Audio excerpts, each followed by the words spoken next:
Friday wedde ne bayingira South Africa eyo nga waliwo we bali bagenza okuba ate nga bakubira ekivulu. Kalo Nantongo n'avaawo bine promoter era promoter yayogera ebigambo bingi nnyo ababijjukira.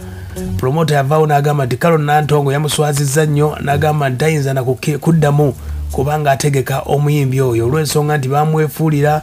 bwe bajja South Africa. Kalo Nantongo yagenda mbasajja ekivulu ky'omusajja ne kigwa bubi nnyo era Kalo Nantongo ku stage baali babula kata okumutimpula wabula ye manager we gwe bayita Judas baamukubamu empi aba South Africa wulira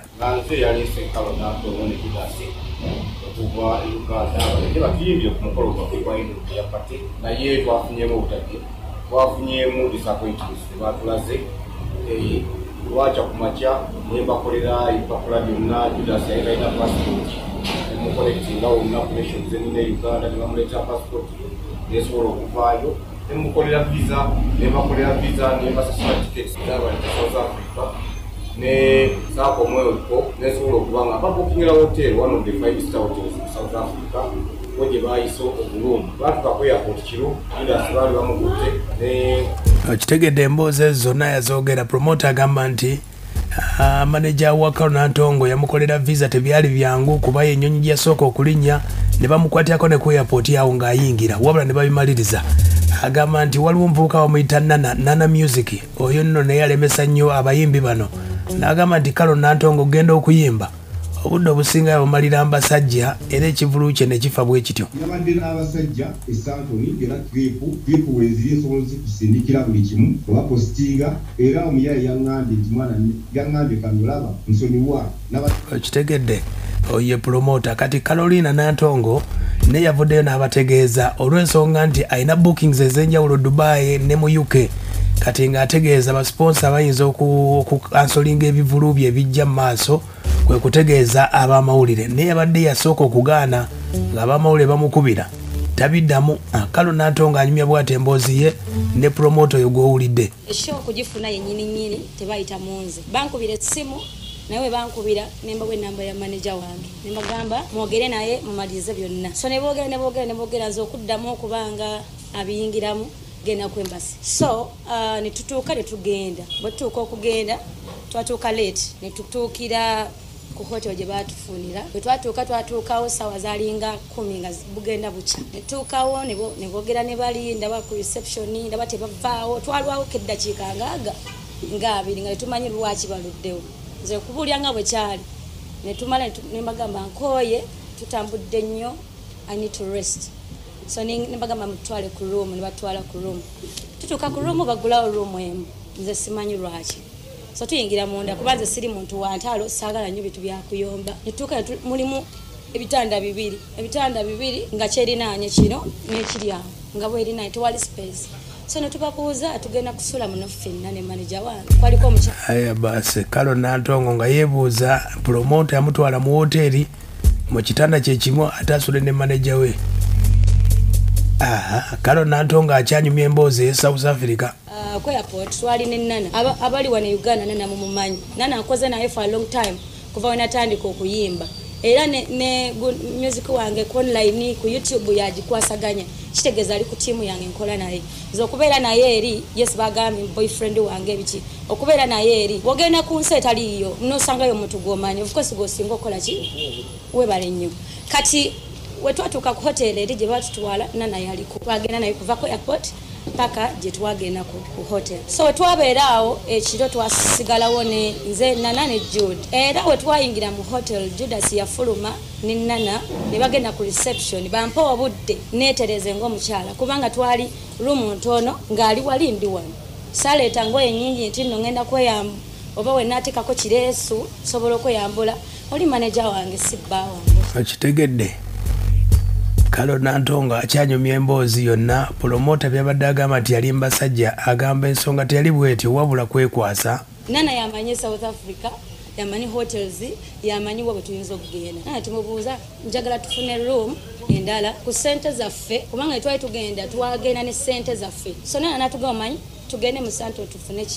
tufune hotel endala netuvuga netugenda yamanyi ebifo severe twamanya nti Santo roberi mu kino bakife yatuvuga kututwala kubanga twali tulina kye tumanyi nga tugenda tufuna hotel walungi wetulina osusula nefuna room yange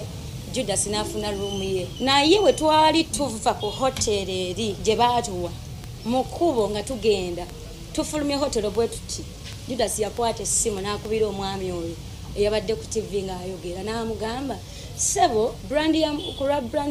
y'omuyimbi wange munange tugenda kuvaawo wano tufune hotel endala kuba tali comfortable tasobola kubeera nga yeetaayanga omukyala sigamba nti twava ku hotel because hotel mbi twali tuze mu hotel embi ezisinga n'eyo naye twali twagala mutwawule buli omu adde ewuwe oba kitegeera mu bulungi si mu ntalo because ffe tetwayagala ntalo n'abantu ye kalo Nantongo abayimbi balina okumanya okwawula baba bagenze mu nsinga ezo ogendedde ku waka permit oba visit visa abayimbi abasinga bagenda ku visit visa promoter abakuyina mu 5 byayogera byonna kati ng'obadde olina waka permit yo nti wagenda kuyimba ne lwakube baya bay anyway kalo Nantongo agamba nti bamuvumye bitya taddemu banvumye batuvumye batuvodde batulangidde obunaku batulangidde obusiru buli kimba kitulangidde nze simanyi kati nzuukuka Judas abyogerako mubuuza kiki ekigenda maaso tuli bulungi nga ngamba batuvumye dda bayomba okufa kino nakiri nga ntukebera ku ssimu yange ngenda okukebera nga mulimu voice notes mulimu messages batuvuma batulangidde obusiru obuki obwavu amaalo twalesa amaalo South Africa nga bamaze ate ne banzijjamu naye nga message zakoze ki zasigaddemu nga nziraba so voice notes ezo nziwuliriza na leero ku makya nagano ziwulya nga sinnakola show yaabwe neme kuvaako era naziraba bwe nti Judas nasigala nga ayogera nabo niŋŋaano ziwuliriza kati leero we nalabye omwami byayogedde nindyoka nkwata nkole ki mpulirize voice notes ze bakoze ki naye byonna mbiwulidde nga batunenya kiki tuleeta olugezigezi bapapa baali basuze ku hotel eyo bamuri nantume baali basuzeewo problemu yaffe si kusula ku hotel yaabwe okitegedde kalo Nantongo promoter yavayo n'agamba nti yasiibanga abasajja we yagenda South Africa yabadde n'abasajja eSouth era trip weziri esobola kusindikira buli kimu oba postinga era omuyaye yaŋŋambye nti mwana ekitegeera kalo Nantongo agamba nti yawezezza emyaka 18 okwesalirawo wabula omukulu n'ayinza okuba yawuliddemu obujjo oba ekintu ekyo kibagamba problemu yonna gye nalabyemu ekirala bo kubanga be baatutwala ate ne batulaba nga tutambula n'abantu abalala nenkuzayo ku kiri nti omuntu wagenda mu nsi etaliiye sikikkiriza nti obonguze okuyimba oboguze obulamu bwange tisobola kutambulako bwe babanga abantu bemmanyi bagambye kalo tugendeko wano olabeko kino nakiri nze saagaana kuyimba sho oba kitegeera era olunaku lwa sho we lwatuuka baatugamba tujje essaawa 2 ompulira natuukawo essaawa emu kitundu nentuula ne banyimbisa essaawa 5 oba plus essaawa 5 plus nenga n'okutuuka ku mulyango bantandikiza ku bivumu abaliwo abakyala bali ku mulyango tatuyimbira tetwagala biki naye ebyo byonna baali bagenda mukuba wabula manager waye yafunamu empi entonotono kalo Nantongo agamba ku stage kyali bwe kiti nali ndi ku stage nyimba nali nakembe nyimba nga 4 olutalo ne lutandika omwami oyo yatandika olutalo ekisooka nanna bamukyawa nnyo bagamba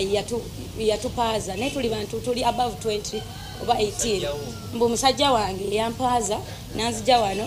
nantwala